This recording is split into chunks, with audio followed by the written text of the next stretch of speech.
Bonjour et bienvenue dans cette nouvelle vidéo d'introduction à l'économie. Alors aujourd'hui, on va voir quelques définitions de quelques termes et quelques concepts les plus utilisés en économie. Alors, on va voir la définition de l'épargne, on va voir également la définition de la monnaie et la définition de l'élasticité.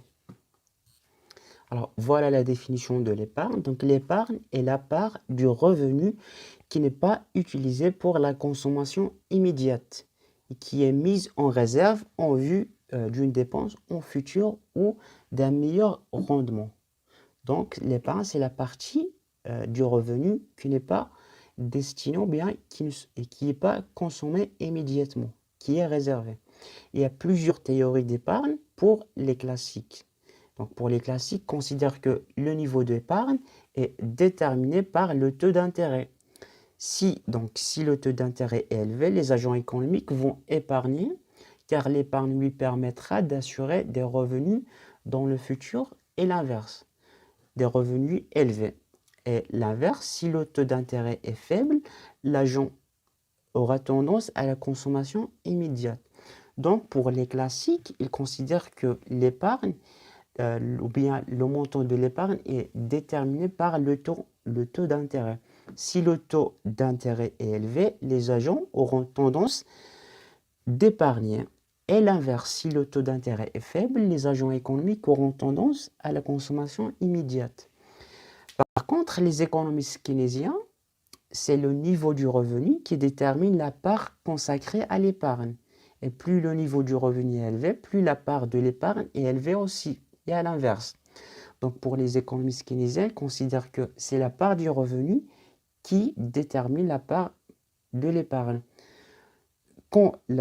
Lorsque la part du revenu est élevée, donc immédiatement, bien logiquement, la part de l'épargne sera augmentée également.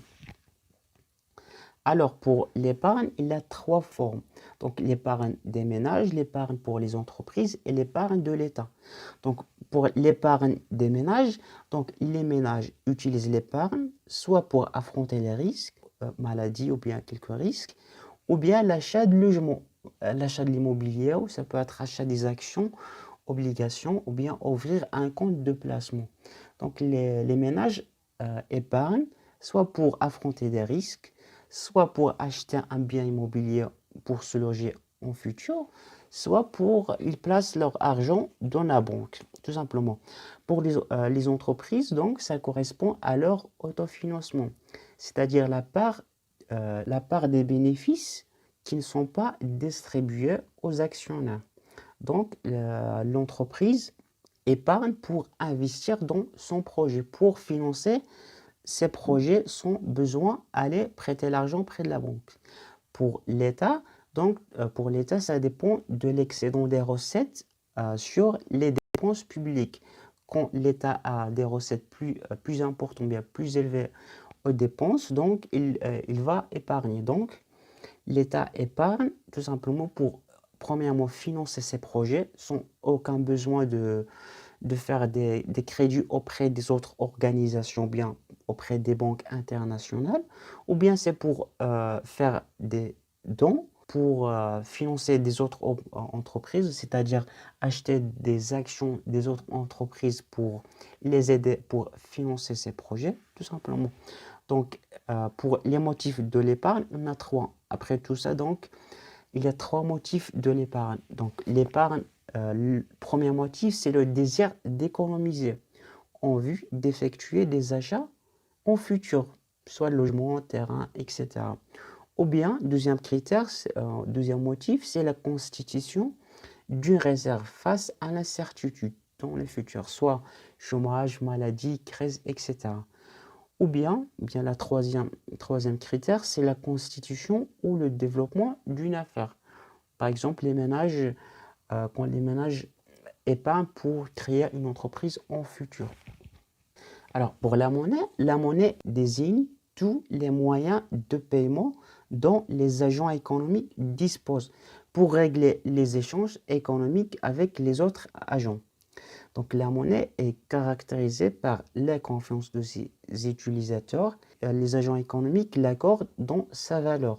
Donc la monnaie, tout simplement, c'est un moyen d'échange que les agents économiques disposent.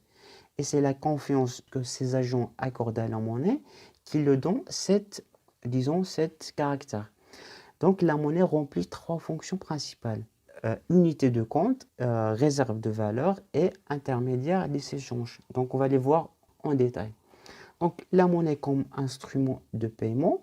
Donc la monnaie est un instrument de paiement déterminé par la loi. Les agents économiques l'acceptent parce qu'il est déterminé à la loi. Donc pour faire des opérations économiques et pour échanger avec les autres. Encore une fois, la monnaie a une fonction de réserve de valeur. Donc, les agents économiques épargnent de l'argent, épargnent de la monnaie pour des autres besoins en futur. Et c'est la monnaie qui réserve cette valeur.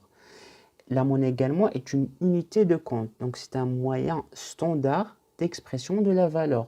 C'est un moyen utilisé dans la comptabilité. C'est un moyen de compte. Pour la forme de la monnaie, on a trois. Donc, on a la monnaie fiduciaire. C'est une monnaie sous forme des billets et des pièces. C'est des pièces touchables. C'est une monnaie corporelle. Pour la monnaie scripturale, il est constitué des dépôts bancaires inscrits sur des comptes courants auprès de la banque. Donc, tout simplement, c'est des écritures inscrites auprès des comptes. Alors, pour la monnaie électronique, avec le développement et les nouvelles technologies, donc, on a tendance à utiliser les cartes de crédit. Donc, c'est de la monnaie électronique, tout simplement, par exemple, pour acheter un service ou bien un produit en ligne, tout simplement, on utilise les cartes de crédit. Tout simplement, donc, c'est ce qu'on appelle la monnaie électronique. Alors maintenant, on va voir l'élasticité. Donc, c'est quoi l'élasticité? L'élasticité, c'est un indicateur microéconomique qui permet de mesurer la demande, bien la variation du prix par rapport à la demande. Donc, l'élasticité prix de la demande permet de déterminer la réaction des consommateurs à des changements de prix. Par exemple, de combien va augmenter la demande lorsque le prix d'un bien baisse de 1%. Donc, l'élasticité prix de la demande mesure la variation en pourcentage de la quantité demandée suite à une variation du prix de 1%. Donc, on va voir un exemple pour bien comprendre. Donc, voilà un exemple. Donc, supposons que lorsque le prix d'un cornet de glace passe de 20 dirhams à 25 dirhams, la quantité demandée chute de 10 à 8 cornets. Donc, tout simplement, le prix d'un cornet passe de 20 dirhams à 25. Donc, on a augmenté le prix de 20 dirhams à 25 dirhams. Donc, on a augmenté le prix de 5 dirhams. Et ce qu'on a constaté, c'est que la quantité, bien la demande a baissé de 10 à 8. Donc, voilà la formule de l'élasticité. Donc, voilà la formule. On remplace les chiffres et on trouve moins 0,8. Donc, qu'on signifie ce chiffre, moins 0,8? Donc, tout simplement, ça signifie qu'une augmentation du prix des glaces de 1% entraîne une baisse de la quantité demandée de 0,8%. C'est-à-dire, quand le prix de ce bien augmente de 1%, la demande va baisser de 8%. Et une augmentation du prix de 10%, une baisse de la quantité de demande de 8%. Et si on augmente le prix 10%, la quantité demandée va baisser de 8%. Donc tout simplement, c'est ça la relation et l'interprétation de l'élasticité.